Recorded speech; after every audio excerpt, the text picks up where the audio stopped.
Halo teman-teman, selamat datang kembali ya di channel aku Grand Monolog. Ya teman-teman, kabarnya gimana? Semoga semua selalu sehat, baik, lancar seperti biasa ya teman-teman ya. Iya teman-teman, jadi ini posisi siang ya. Jadi aku masih kerja, sebentar lagi udah mau selesai ya teman-teman ya. Jadi aku mau makan siang, habis itu istirahat sebentar, ntar baru lanjut kerja lagi ya. Iya, jadi kali ini kita mau bahas ini ya, teman-teman ya. Aku mau cerita satu pengalaman ya, teman-teman ya. Pengalaman aku yang baru terjadi ya kemarin itu ya. Jadi nggak lama lah, beberapa hari yang lalu gitu ya, teman-teman ya. Iya, jadi begini. Ini ada satu teman baik aku ya, teman-teman ya. Jadi satu teman baik aku, teman dari kantor ya, dari kantor yang lama aku.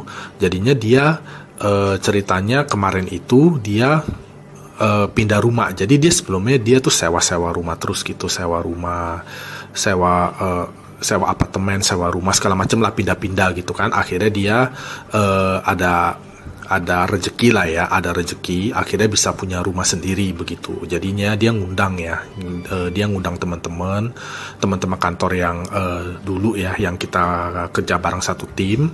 Nah, diundanglah ke rumahnya gitu. Jadi rumahnya itu ada di Jakarta Utara ya teman-teman ya. Aku nggak bilang di mana, tapi di Jakarta Utara, rumah klaster ya, rumah klaster yang nggak ada pagar ya, yang sistem perumahan baru lah teman-teman ya. Ya, jadinya rumahnya tidak begitu besar tapi nyaman gitu ya teman-teman ya, nyaman, oke lah gitu, bagus gitu teman-teman ya, bangunan baru juga ya, jadinya ya udah gitu. Nah, di situ udah sampai situ aku lihat ke dalam lah gitu ya, masuk ke dalam kayak gitu, ada makan segala macem ya. Jadi kayak ada pesan kayak catering begitu, kita orang makan segala macem. Nah, habis itu ngobrol-ngobrol lah gitu ya. Jadinya dia udah mengimpikan rumah ini sudah lama segala macem kayak begitu. Nah, jadinya ya udah gitu ya, berjalan. Habis itu room tour ya. Room tour tuh kayak melihat ruangan-ruangan gitu ya. Ya, kita dibawa ke ruang bawah, ada satu kamar gitu ya. Ada satu kamar. Habis itu ada kamar mandinya. Jadi kamar mandinya itu posisi di bawah tangga ya teman-teman ya. Jadi agak kecil kamar mandi bawah ya. Jadi ada satu kamar, ada kamar mandi bawah, terus kayak ada satu ruangan di belakang ya. Itu kayak ruangan terbuka gitu, nggak begitu besar, tapi kelihatannya itu difungsikan untuk jemur ya. Jadi kayak ada tiang-tiang jemuran, juga ada mesin cuci taruh di situ ya. Habis itu kita naik ke atas itu langsung 2 kamar ya teman-teman ya. Langsung 2 kamar, ada kamar yang besar ya, yang master bedroomnya ya, yang untuk kamar yang paling besar, dan satu kamar kecil gitu, dan ada kamar mandi yang terhubung ya. Jadi kamar mandinya ini terhubung antara kamar besar dan kamar kecilnya. Jadi ada 2 pintu kamar mandinya, kira-kira seperti itu. Nah, lalu ternyata di kamar utamanya ya, kamar master bedroomnya itu ada sosok teman-teman ya. Jadi sosoknya ini tuh adalah sosok seperti warna hitam tinggi besar ya, hitam tinggi besar. Dia itu diem di situ gitu loh. Itu bener-bener kayak aku sebagai seorang indigo tuh melihatnya tuh pekat ya. Dalam arti pekat itu adalah ini kuat gitu loh, kayak sosoknya ini kuat gitu teman-teman. Jadi sosoknya ini ketika ada manusia, dia ada di pojok ya. Jadi dia ada benar-benar ada di pojok dan agak ke atas ya. Jadi kalau misalnya ada orang atau anak kecil ya, dia mungkin tidak kena begitu ya, karena dia posisinya tuh dia posisinya kayak hitam tinggi gitu ya, tinggi besar. Cuma dia kakinya itu nggak kelihatan teman-teman ya. Jadi kayak seperti setengah badan begitu, kira-kira seperti itu. Jadi setengah badannya pun itu kayaknya sudah 10-100 cm mungkin ya. Jadi kalau anak yang terlalu kecil lewat di situ, dia nggak akan kena juga gitu. Jadi hantunya yang ini, penampakannya ini, sosok ini, dia adalah yang aku melihatnya sebagai seorang indigo, dia itu kesannya kuat gitu teman-teman ya. Jadi aku mau bilang ya teman-teman ya, jadi pada umumnya teman-teman ya, sebagian besar ya, mungkin 90% lebih itu hantu atau makhluk halus itu ya. Jadi ketika kita mendekat itu bisa dibilang seperti kayak jarak mungkin 1-1,5 cm ya. Jadi dia kalau hantu pada umumnya itu, kalau udah ada manusia yang jaraknya 1-1,5 cm, dia kalau sebelumnya ada di situ kalau kita ke sana gitu ya, kita ke arah dia dengan jarak yang sudah mendekati ya antara 1 meter sampai 1,5 meter, itu dia akan menghilang sendiri teman-teman ya. Kecuali aura teman-teman benar-benar gelap ya, seperti lagi emosi berat ya atau apa. Tapi kalau manusia pada umum, manusia normal ya, manusia kita mungkin jangan menjadikan contoh manusia yang auranya gelap atau lagi emosi berat, jangan ya. Tapi kita coba menggambarkannya itu sebagai yang mayoritas ya. Jadi yang mayoritas manusia umum itu biasanya dia akan menghilang teman-teman ya. Jadi kalau ada sosok di sana, ketika ada manusia mendekat ya, kan manusia normal itu dia tidak tahu, dia tidak melihat ya. Jadi kadang-kadang kita jalan tuh sebagai manusia normal begitu ya, tidak bisa melihat apa-apa, hantu atau apa ya, kita kan jalan seperti biasa aja. Nah, padahal di situ si manusia normal ini sedang menuju kepada sosok hantu itu gitu loh. Nah, jadi ketika dia sudah mendekat antara 1 meter sampai 1,5 meter menuju posisinya untuk menuju ke si hantunya itu, biasanya hantunya itu dia hilang aja gitu teman-teman. Jadi dia udah nggak ada lagi di situ gitu. Tapi ketika kita udah lewat agak lama dikit, kalau memang dia teritorial di sana, dia akan ada di sana lagi, muncul lagi gitu. Jadinya kalau hantunya itu terlalu pekat atau kuat, dia nggak hilang teman-teman ya. Dia tetap ada di sana, meskipun kita mendekat, dia tetap ada di sana.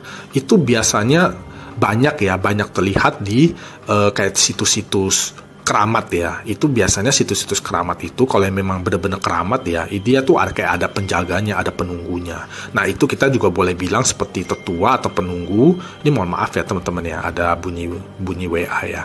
Iya, jadinya dia tuh akan ada di sana gitu loh. Jadi kuat dia gitu. Jadi kita meskipun mengarah ke dia tetap ada di sana. Nah, itu sebenarnya sangat jarang terjadi teman-teman ya, sangat jarang terjadi gitu. Benar-benar dalam hidup aku tuh aku ketemu itu mungkin nggak banyak ya, sangat tidak banyak. Biasanya yang banyaknya itu maksudnya mayoritasnya itu tempatnya itu adalah di tempat keramat ya teman-teman ya. Memang dia penjaga itu ya. Jadi sosok atau hantu atau jin atau segala macam yang penjaga situs keramat atau tempat keramat itu memang dia umumnya kuat-kuat ya teman-teman ya. Jadi dia biasanya ada kayak di pinggiran atau ada di sebuah titik ya di situs itu. Nah, kalau kita mendekat atau kita dekat begitu ya, dia tidak hilang ya. Kemungkinan akan terjadi tabrakan aura. Jadi kita kayak tabrak dia gitu. Biasanya kalau yang udah terjadi itu biasanya kita akan mengalami kayak pusing atau kayak badannya nggak enak gitu, kira-kira seperti itu. Jadi hanya sakit-sakit ringan gitu, tapi ada penurunan kesehatan begitu ya. Tapi itu akan pulih sendiri ya teman-teman ya. Meminum air yang banyak ya, berdoa, istirahat, itu lama-lama dia akan sembuh sendiri ya. Teman-teman pasti pernah mengalami ya. Aku juga ada video lama aku ya yang menjelaskan tentang tabrakan aura ya. Jadi memang kadang-kadang bisa seperti itu teman-teman. Jadi teman-teman jangan heran ya ketika teman-teman sehat atau segala macam, terus teman-teman pergi ke sebuah tempat atau apa, itu tiba-tiba pulangnya langsung enak badan, kayaknya gimana gitu. Tapi aku mau bilang bukan yang berat ya, bukan kayak sampai gimana, enggak, tapi cuma kayak umumnya itu gejalanya itu adalah seperti kayak pusing atau kayaknya nggak enak banget atau bisa panas ya, kayak demam gitu ya, panas. Itu biasanya bisa terjadi tabrakan aura ya. Jadi teman-teman menabrak aura hantu ya, kira seperti itu, dan teman-teman nggak tahu gitu ya, sebagai orang normal tuh nggak melihat gitu. Nah, jadinya itu nanti udah kayak minum air atau apa gitu sehari 2 hari itu sembuh sendiri. Jadi nggak perlu cari dokter sebenarnya gitu teman-teman. Nah, itulah yang terjadi kalau memang kita ketemu hantu yang kuat gitu ya, yang dia tidak hilang ya ketika bertemu dengan manusia gitu ya teman-teman. Ini mohon maaf ya, ada bunyi e-commerce ya teman-teman ya. Iya, jadinya di kamarnya yang rumah yang teman aku itu ternyata ada sosok di sana teman-teman ya. Di sosoknya di master bedroomnya ya, di kamar utama ya, di pojok ya, agak ke atas sedikit pojok atas, ternyata ada sosok di situ yang pekat, dan aku coba mendekat itu dia tidak hilang teman-teman ya. Jadi kemungkinan yang bisa terjadi itu adalah dia bisa kayak dia bisa kena tabrakan aura teman-teman ya. Jadi bisa kena tabrakan aura, kemungkinan nanti orang rumah atau orang yang bertabrakan aura itu akan mengalami sakit ringan ya, kira-kira seperti itu. Atau juga bisa kalau terlalu mendekat ke arah situ ya, ke arah sosok itu, kemungkinan kita bisa apa ya, kayak istilahnya tuh pikiran kita agak kacau gitu, kayak agak emosi atau agak nggak enak gitu, kira-kira seperti itu. Nah, itulah yang terjadi di Master Bedroom Media. Aku jujur aja, aku belum ngomong teman-teman ya, sampai aku bikin video ini aku belum jelasin itu. Aku hanya ikut bahagia ya, ikut senang dengan kondisi teman aku ini ya. Dia sudah ada rezeki, sudah bisa punya rumah sendiri, dan dia sangat happy dan dia sangat suka dengan rumah itu. Jadi aku nggak mungkin lah bilang kayak di kamar kamu ada gini nggak mungkin teman-teman ya. Tapi aku nanti coba aku pikirin ya teman-teman ya, gimana cara supaya bicara ke dia gitu ya, karena yang akan aku sampaikan ke dia ini adalah sesuatu yang benar ya, meskipun aku nggak tahu cara buktinya bagaimana ya teman-teman ya. Tapi melalui pengalaman, penglihatan, dan keyakinan aku yakin bila sosok itu ada di sana terus, itu akan memberikan sesuatu yang ada yang kurang baik ke depannya gitu ya teman-teman ya. Antara bisa ketabrak aura atau mungkin ada keributan ya di rumah itu ya, yang menurut aku bisa seperti itu. Jadi alangkah baiknya bila ada seperti itu, kita mesti taruh ya, mesti kayak berdoa atau mesti taruh benda-benda yang tidak disukai oleh hantu ya. Ya macam-macam ya teman-teman ya, bisa seperti garam gitu ya, atau bawang atau segala macam lah. Tapi aku kan nggak mungkin bicara ke dia seperti itu. Tapi ntar aku coba pikirin lah caranya bagaimana. Aku cuma mau bilang ya teman-teman ya, ketika kita membeli properti baru ya, rumah gitu ya, rumah, apartemen atau tempat baru atau apa, kita sebagai orang umum ya, manusia normal itu, kita umumnya tidak akan mengalami apapun meskipun di sana ada hantunya, karena hantu tidak punya atensi untuk mengganggu manusia teman-teman ya. Jadi gambaran yang tentang ada hantu menakuti manusia, mencekik segala macam yang membunuh atau apa manusia, itu ya ada di film-film, itu pada kenyataannya sesuai dengan pengalaman, penglihatan, dan keyakinan aku sebagai seorang indigo, itu tidak terjadi di dunia nyata teman-teman ya. Mereka memang ada ya, tapi kayak seperti hidup berdampingan begitu ya. Nah, biasanya manusia normal itu dia akan, kalau memang hantunya itu tidak kuat ya, dia masih hantu biasa aja, dia akan hilang.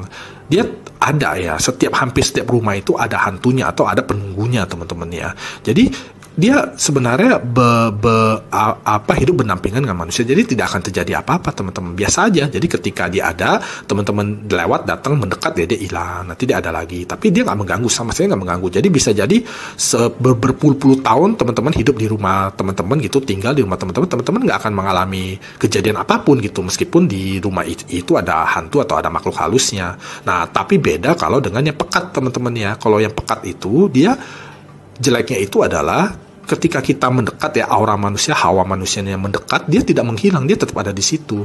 Jadi kemungkinan untuk terjadi tabrakan aura itu bisa terjadi gitu loh teman-teman. Nah, akhirnya nanti kesannya itu atau hasilnya yang bisa ditimbulkan itu adalah cenderung orang rumah agak sakit-sakitnya, sering sakit gitu. Tapi sakitnya nggak parah, kayak cuma pusing, panas gitu, kayak ada aja gitu sakit gitu kalau memang bertabrakan aura gitu ya teman-teman ya. Atau bisa ada kayak keadaan emosi atau marah ya, jadi kayak pikirannya agak kacau gitu kalau berada di sosok tersebut gitu, sosok hantu atau makhluk halus itu aja sih teman-teman. Jadi aku cuma mau sampaikan seperti itu ya. Jadi paling nanti aku coba pikirin lah caranya untuk memberitahukan ya, karena teman aku ini masih senang ya teman-teman ya.